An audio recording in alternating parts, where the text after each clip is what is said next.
Now, there were over 6,000 murders and 10,000 rapes in just the first 3 months of this year. Almost 900 of those murdered were women. People often feel only high-profile cases get the attention of the criminal justice system.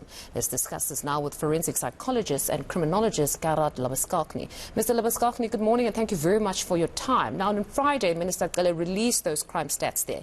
Murder increased by 22.2%, the murder of children went up by 37%, and the murder of women by 70%. Honestly, very concerning. Now, you, Gerard, you have for more than a decade investigated crimes of a psychological nature, as they're termed, being the sex offences or the stalking and even murder itself. So to what extent or to what would you attribute the double-digit increase between the period of March to January to March rather? I'm Fundo. Well, look, obviously, as people have probably already commented, the murder rate has been increasing every year for more than 10 years. So there's obviously something systemically wrong. I do think part of the problem would be the police's solving and conviction rate for murder. You know, if a person doesn't believe they'll get caught and properly punished, prosecuted, then it doesn't matter what kind of sentences you have, etc. So I think that is part of the problem. You can't blame the police for murders, but you can perhaps blame them for not curbing it. So I think there are obviously social reasons. You know, domestic violence, etc., is one of the big contributors to the cause of death of women. But again, definitely I think the police not being effective at catching and convicting murderers is going to help allow this trend to continue upwards.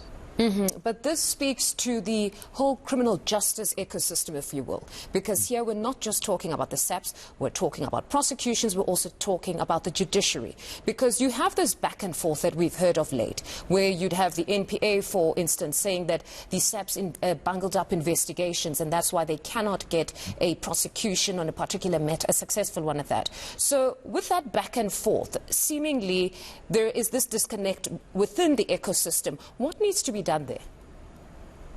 Yeah, absolutely. I mean, you can't just focus on, for example, detectives.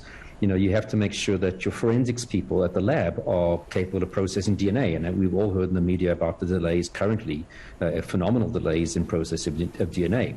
But you have to have your crime scene people who are effective at collecting the necessary evidence on the scene and packaging it properly. So there's so many fine details in any murder investigation, if we just take murders, that everything in the system has to be working well within the police. And then, of course, yes, in the prosecution phase, and of course the judiciary. Do we have competent presiding officers, magistrates and judges who are able to assess the evidence and sort of make a proper finding?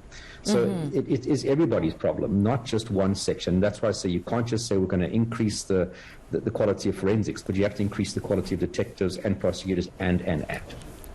Because even the minimum sentencing, which comes from the judiciary, seems to be a problem for the police themselves. Not so long ago, we heard Minister Cele actually being very disappointed at the release of a gentleman that was accused of killing 6 people, where he said that shouldn't be the case. But they're also seeing that you have several criminals who are released from the system, where others are arguing that, you know what, fully equip the prisons so that they can stay there for a very long time. We don't need them outside. But it seems again there we have that disconnect insofar as those type of judgments and the sentences, particularly the minimum sentencing.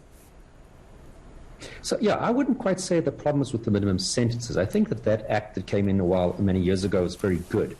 I think the problem, and I've spoken widely about this if you follow me on Twitter, is the problem with the parole boards that make disastrous decisions when it comes to the release of violent offenders and sexually violent offenders. And, I mean, recently we saw a young 8-year-old girl and subsequently a bunch of other people who were murdered by a person who was out for parole for a murder.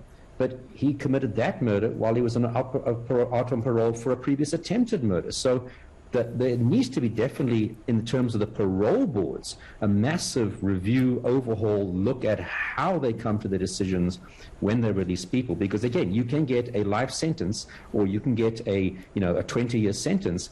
But the parole boards have the ability to release this person, I think is now about halfway through their sentence. Yes. And in my opinion, I don't think they know properly how to assess the level of danger a person poses to society. And I mean, if you've previously committed a crime while out on parole, why on earth are you giving someone parole again? That really just doesn't make sense to me. No, that is a legitimate argument and worth a broader conversation, because we've seen what has happened. Clearly, even the rehabilitation program that they go through has not worked halfway through the sentence for some, particularly in this instance where we saw with that young child that was murdered by somebody who was out on parole. But talk to me about the relationship between resourcing of police stations and decrease in crime. Are we seeing a positive relationship there, or actually it goes beyond resourcing? We need will from police officers. They're demoralized themselves. They're not getting enough. They were complaining about danger pay. Those are legitimate concerns. So do we just pump resources and see the numbers decrease, or there's more that needs to be done? I think there has to be responsible. I would say yes, as a whole, the police is under-resourced in terms of vehicles, equipment, etc. I think the problem that police often have is they think, well, we'll just employ, 10,000 more policemen. That's going to solve our problem. Firstly, you have to employ quality people who want to be in the police. Otherwise, you can have 10 times the amount of members in the service, and we're not going to get 10 times the increase in quality of work. So you have to have proper, decent people employed into the police. But then you also have to have proper, effective management. I mean, I would often see it where there's no shortage of proper training for example, crime scene people.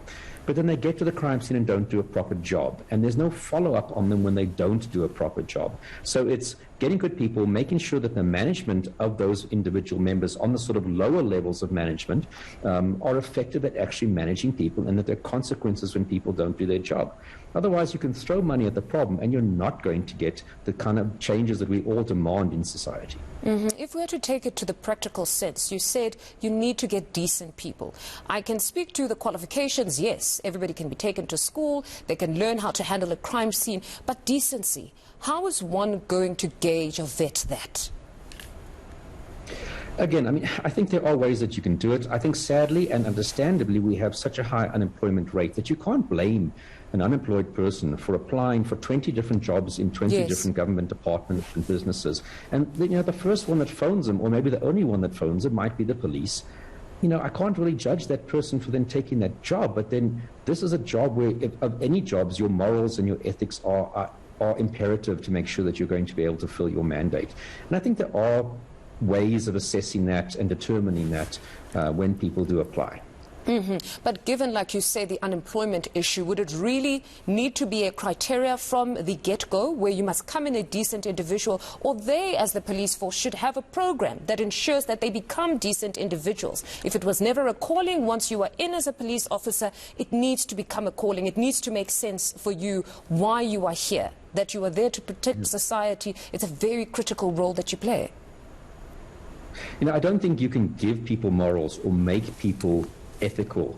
I think you either have that in you and you can develop it further, but I think if you really don't care about being a policeman and justice and helping people, you can't take people who don't have that and then make them have it. And it's such a risk to try and do that anyway, that it's better to rather screen out people who shouldn't be there and try your best to employ quality, motivated people who want to be there and who want to help people and want to serve the community and bring justice for everybody. I suppose I'm a hopeless optimist, because here I am thinking perhaps you can teach them to be decent. But I do hear your point. Thank you very much for that. That was forensic psychologist and criminologist Gerard Labuschagne.